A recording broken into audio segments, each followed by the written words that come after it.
வணக்க மக்களே, நாம இந்த ஆரோக்கியமான பதிவில் வெந்தயத்தில் நிறைந்துள்ள மருத்துவ நன்மைகளை பத்தி நம்ம விளக்கமாக பார்க்க போறோம்.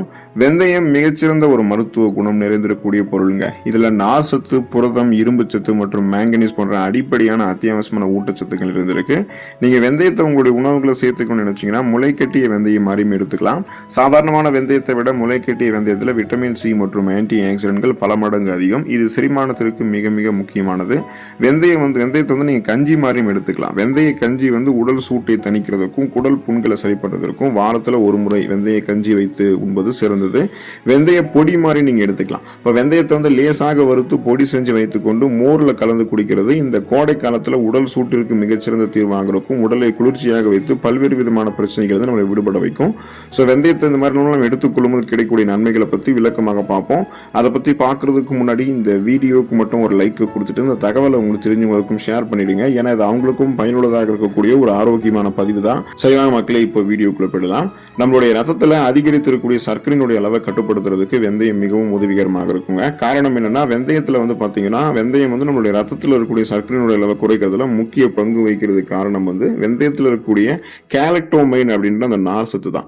ஸோ இது என்ன பண்ணும் அப்படின்னா, ரத்தத்தில் சர்க்கரை உறிஞ்சப்படுவதை தாமதப்படுத்துது. மேலும் போதுமான அளவுக்கு இன்சுலின் ஹார்மோனுடைய சுரப்பை அதிகரிக்கிறதுக்கு ஹெல்ப் பண்ணுது. அப்போ போதுமான அளவுக்கு இன்சுலின் ஹார்மோன் நம்மளுடைய ரத்தத்தில் சுரக்கப்படும் பொழுது அதிகரித்திருக்கக்கூடிய சர்க்கரையினுடைய அளவை நம்ம கட்டுப்படுத்திக் கொள்ளலாம். நாளடைவில் அந்த சுகர் ப்ராப்ளத்திலிருந்து விடுபட்டு விடலாம். இன்னொரு காரணம் என்னன்னா, நம்ம எடுத்துக்கொள்ளக்கூடிய இந்த நார்சத்து மிக்க, அதாவது பாத்தீங்கன்னா நம்ம எடுத்துக்கொள்ளக்கூடிய வெந்தயம் கார்போஹைட்ரேட்டை கொண்டிருக்கிறது கிடையாது. ஸோ இது நார்சத்து கொண்டிருக்கு இல்லையா, இது வளமான அளவுல ஒரு ஊட்டச்சத்து, சர்க்கரை கட்டுப்படுத்தக்கூடிய ஒரு ஊட்டச்சத்து. இப்போ ஃபியூச்சர்லயும் உங்களுக்கு சர்க்கரை வரக்கூடாது அப்படின்னு நினைச்சீங்க அப்படின்னாலுமே தொடர்ந்து இப்ப இருந்தே வெந்தயத்தை எடுத்துக்கொண்டீங்க அப்படின்னா இந்த ரத்தத்துல சர்க்கரை தொடர்பான பிரச்சனைகளாலும் நீங்க நலமோடு இருக்கலாம். செரிமான ஆரோக்கியம் சிறப்பாக இருக்கிறதுக்கெல்லாமே நீங்க வெந்தயத்தை எடுத்துக்கொள்ளலாம். குறிப்பா மலச்சிக்கல் பிரச்சனை அடிக்கடி நிறைய பேருக்கு ஏற்படக்கூடிய செரிமானம் தொடர்பான பிரச்சனையாக இருக்கும். அதுல சரி பண்ணிக்கிறதுக்கு எல்லாமே வெந்தயத்தை நம்ம எடுத்துக்கொள்ளலாம்.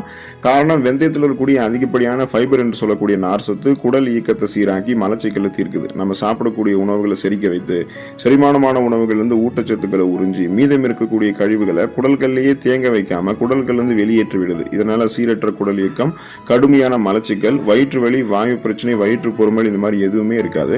வயிற்று புண் கூட நமக்கு இருக்காது. இப்போ நெஞ்செரிச்சல் மற்றும் அமிலத்தன்மை, அசிடிட்டி இருக்கிறவங்களுக்குலாம் வெந்தயம் ஒரு சிறந்த மருந்து. ஸோ இது வயிற்றினுடைய உட்புற சுவர்களில் ஒரு பாதுகாப்பு படலத்தை நமக்கு உருவாக்கும். இதனால அல்சர் எல்லாம் ஏற்படாமல் தடுக்கிறதுக்கு முன்னாடியே வெந்தயத்தை உங்களுடைய உணவுகளை நீங்க தொடர்ந்து எடுத்துக்கொள்ளலாம்.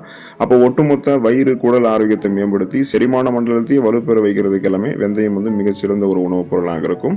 இதய ஆரோக்கியத்தை மேம்படுத்திக் கொள்வதற்கும் தேவையில்லாத கொலஸ்ட்ரால்ஸை குறைத்து கொண்டு ஆரோக்கியமாக உடலை பல நாட்களுக்கு நம்ம ஆரோக்கியமாக வைத்துக் கொள்வதற்குமே வெந்தயம் உதவிகரமாக இருக்குங்க.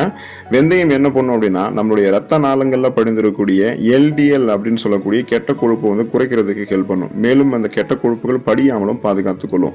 நம்முடைய உடலுக்கு வேண்டிய HDL அப்படின்னு சொல்லக்கூடிய நல்ல கொழுப்பு போதுமான அளவுக்கு வெந்தயம் நம்மளுடைய உடல்ல அதிகரிக்கும். குறிப்பா வெந்தயத்துல பொட்டாசியம் சத்து இருக்கிறதால நம்முடைய நரம்புகள்ல இறுக்கங்கள் ஏற்படாம பாதுகாத்துக் கொள்ளும். இதனால ரத்த அழுத்தத்தை நமக்கு கட்டுப்படுத்தி இதய நோய்கள் வரக்கூடிய ஆபத்தை வெந்தயம் குறைக்கும். ஸோ இது எப்படின்னு கேட்டீங்கன்னா, இப்ப பொட்டாசியம் சத்து இருக்குங்க இல்லையா, இது பிபி ப்ராப்ளத்தை உங்களை கண்ட்ரோல் பண்றதால உங்களுடைய உடல் நரம்புகள், ரத்த நாளங்கள்ல இறுக்கங்கள் எதுவும் இருக்காது.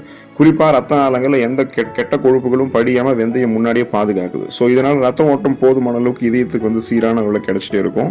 இதயத்துக்கு வேண்டிய ரத்த ஓட்டம் சீரான அளவில் கிடைக்கிறதால இதய துடிப்புமே சீரான அளவில் இருக்கிறதால மாரடைப்பு, பக்கவாதம், இதய தமனிகளில் வீக்கம் ஏற்படுதல், இதய தசைகள் வலுவிழந்து போகுதல் போன்ற எந்த விதமான கடுமையான பக்க விளைவுகளுமே உங்களுக்கு ஏற்படாது. இதயம் பன்மடங்கு உங்களுக்கு பலமாகவே இருக்கும். சருமம் மற்றும் கூந்தல் பராமரிப்பு சிறப்பான வகையில் இருக்கிறதுக்கு நீங்க வெந்தயத்தை எடுத்துக்கொள்ளலாங்க. அதுல குறிப்பா பாத்தீங்கன்னா கூந்தல் வளர்ச்சி உங்களுக்கு ஆரோக்கியமாக இருக்கும். பொடுகு தொல்லையை நீக்கிறதுக்கும் கூந்தல் உதிர்வை தடுத்து கூந்தலை பளபளப்பாக மாற்றுறதுக்கும் வெந்தயத்தை அரைத்து நீங்க தலைக்கு தடவலாம். ஸோ இது மாதிரி தடவனாலுமே அல்லது வெந்தயத்தை சமைத்து உங்களுடைய உணவுகளை எடுத்துக்கொண்டாலுமே ஊட்டச்சத்துக்கள் தலைமுடியினுடைய வேர்க்கால்கள் வரைக்குமே கிடைத்து தலைமுடியை போஷாக்கு மிக்க தலைமுடியாக உங்களுக்கு மாற்றி கொடுக்கும். இதன் மூலமாக முடி கொட்டுறது, சின்ன வயசுலேயே இளநரை பித்தநரை ஏற்படுறது, பேன் பொடுகு தொல்லை ஏற்படுறது, இந்த மாதிரி உங்களுக்கு எதுவுமே இருக்காது. பொலிவு இழந்த கூந்தல் அமைப்பு உங்களுக்கு பொலிவாக மாறும். அடர்த்தியாக வளரக்கூடிய கருகருவென்று வளரக்கூடிய கூந்தல் அமைப்பை நீங்க வெந்தயத்தை எடுத்துக்கொள்ளும் போது பெறுவீங்க.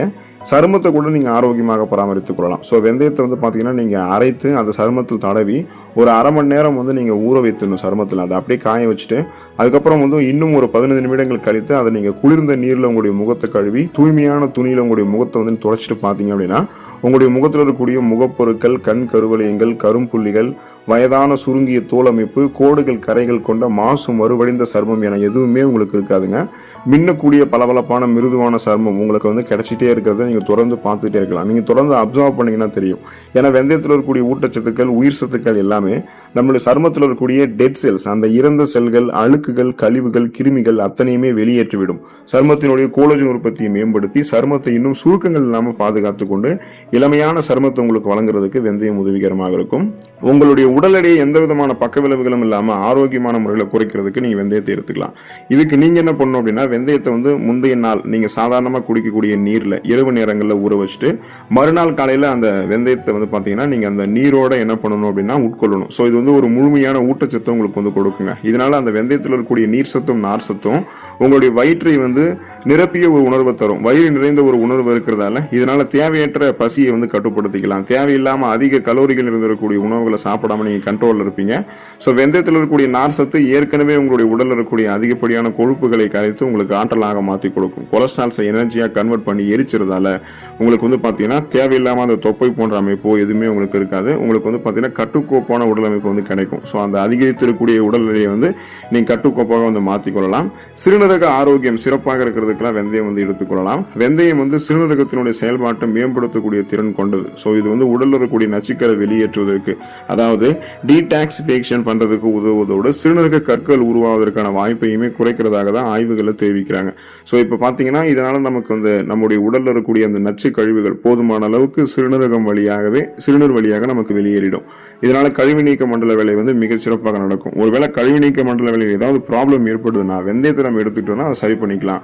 நமக்கு வந்து சிறுநீர் வறட்சி, சிறுநீர் கடுப்பு, நீர் சுருக்கு எல்லாம் ஏற்படாமல் கழிவுகளை முறையாக வெளியேற்றுவதற்கு, கழிவு நீக்க மண்டல வேலைகளை சிறப்பாக பராமரிக்கிறதுக்கு, குறிப்பாக சிறுநீரகத்தை தன்னுடைய வேலையை மிகச்சிறப்பாக செய்ய வைக்கிறதுக்கு வெந்தயம் வந்து துணை புரியுங்க. கல்லீரல் பாதுகாப்பை மேம்படுத்திக் கொள்வதற்கெல்லாம் நம்ம வெந்தயத்தை எடுத்துக்கொள்ளலாம். அதிகப்படியான நச்சுக்கள் அல்லது அதீத மது இருந்தக்கூடிய பழக்கம்லாம் நமக்கு இருக்கு. அப்புறம் நான்வெஜ் ஃபுட்ஸ் எல்லாம் அளவுக்கு அதிகமாக சாப்பிட்றோம், மாவுச்சத்து இருந்தக்கூடிய உணவுகளை அளவுக்கு அதிகமாக சாப்பிட்றோம் அப்படின்னா கல்லீரலுக்கு ஏற்படக்கூடிய பாதிப்புகளை குறைக்கிறதுக்கு வெந்தயம் உதவிகரமாக இருக்கும். அதுக்காக நம்ம இந்த நான்வெஜ் ஃபுட்ஸ் எல்லாம் எடுத்துட்டே தொடர்ந்து இந்த மாதிரி கெடுதல் தரக்கூடிய உணவுகளை எடுத்துக்கொண்டே வெந்தயத்தை எடுத்துக்கொள்ளக்கூடாது. அது மது இருந்தக்கூடிய பழக்கத்தெல்லாம் கைவிட்டு விட்டு ஆரோக்கியமான நார் சத்து இருந்திருக்கக்கூடிய உணவுகளை எடுத்துக்கொண்டு அது கூடவே வெந்தயத்தையும் கலந்து எடுத்துக்கிட்டோம் அப்படின்னா அது கல்லீரலில் இத்தனை காலமாக படிந்திருக்கக்கூடிய நச்சு கழிவுகளை அகற்றும். கல்லீரலில் படிந்திருக்கக்கூடிய கொழுப்பு படிவுகளை நமக்கு வந்து அகற்றும். மேலும் கொழுப்பு படிவுகள் படியாமல் பார்த்து கொள்ளும். குறிப்பாக கல்லீரலுடைய செல்களை மீண்டும் மீண்டும் புதுப்பிக்க வைத்து கல்லீரல் ஒரு ஆரோக்கியமான உறுப்பாக மாற்றி கொடுக்கறதுக்கு வெந்தயம் வந்து ஒரு மிகச்சிறந்த பலனை கொடுக்குங்க. சுவாசம் தொடர்பான பிரச்சனைகளுக்கு நீங்கள் தீர்வு பெறுவதற்கு வெந்தயத்தை எடுத்துக்கலாம். காரணம் வெந்தயம் ஒரு சிறந்த நுண்ணுயிர் எதிர்ப்பு, ஆன்டி பாக்டீரியலாக இருக்கு. சளி, இருமல் மற்றும் தொண்டை கரகரப்பு இருக்கிறவங்கலாம் வெந்தயத்தை நீரில் கொதிக்க வைத்து தேன் கலந்து குடிச்சிங்கன்னா நல்ல பலன் கிடைக்கும். தேன் இல்லைனாலும் அப்படியேவும் நீங்கள் வெந்தயத்தை எடுத்துக்கலாம். இதுவுமே சுவாசம் தொடர்பான பிரச்சனைகளை உங்களுக்கு சரி பண்ணிடும். ஸோ நுரையீரலில் இருக்கக்கூடிய அதிகப்படியான சளியை வந்து வெளியேற்றுவதற்கு வெந்தயம் ஹெல்ப் பண்ணும். இதனால் உங்களுக்கு சளி, இருமல் இதன் மூலமாக ஏற்படக்கூடிய அந்த நுரையீரல் தொடர்பான பிரச்சனைகள் எதுவாக இருந்தாலும் அதை சரி பண்ணிட்டு நுரையீரலுடைய ஆரோக்கியத்தை மேம்படுத்தி கொண்டு ஒட்டுமொத்த சுவாச மண்டலத்தையுமே நீங்கள் சிறப்பாக வைத்துக் கொள்வதற்கெல்லாம் வெந்தயத்தை எடுத்துக்கொள்ளலாம். தொடர்ந்து வெந்தயத்தை உணவுகளில் எடுத்துக்கொண்டு உடல்நலத்தை பராமரித்து ஆரோக்கியமாக இருங்க. அடுத்த ஆரோக்கியமான பதிவில் மறக்காமல் சந்திப்போம். நன்றி மக்களே.